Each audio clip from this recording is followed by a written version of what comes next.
Welcome to Card Players Daily Deal. Today is Wednesday, May 9th, 2007. I'm Lizzie Harrison, and filling in for Rich Belsky is Christy Arnett. Christy, thanks for being here today. Thanks for having me, Lizzie. West Virginia Governor Joe Manchin recently signed a bill into law that will ultimately allow poker to be played legally in the state. The law lets West Virginia residents from 4 counties vote on whether or not to let existing racetracks offer poker and other table games. The votes in all 4 counties are scheduled for June 9th, and the costs incurred by the special elections are going to be covered by the racetracks. However, the table games in the racetracks would technically be owned and operated by the Lottery Commission. The fact that officially the table games will be the property of the West Virginia Lottery Commission is what those who oppose legal poker have chosen to harp on.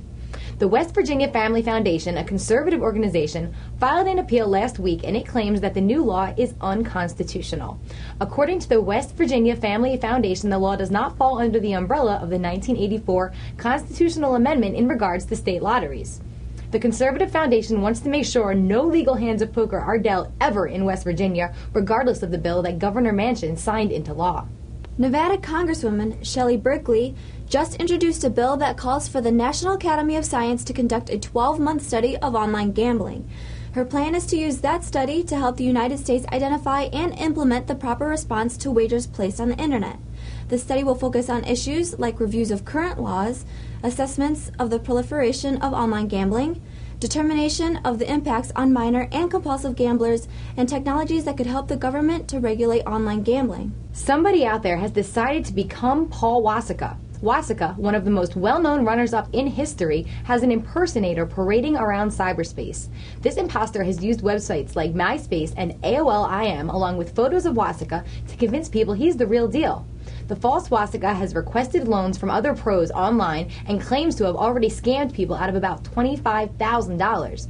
When Wasika's business manager contacted the charlatan on MySpace, he was told that all of the illegitimate profiles would be taken down for a $10,000 payout from Wasika. Payouts for the Grand Prix de Paris will start to be made today as the tournament enters Day 3 with 26 players remaining. The chip leader is Freddie Deeb with over 262,000 chips. In second chip position is Nicholas Sarista, and in third is David Redlin. Other well-known poker players who will be back on the felt today include Jeff Lissandro, Ram Vaswani, and Johan Storackers. The blinds start at $1,600, $3,200 with a $300 ante. Thank you for watching Card Players Daily Deal for your daily dose of poker news. I'm Lizzie Harrison. And I'm Christy Arnett for Card Player TV.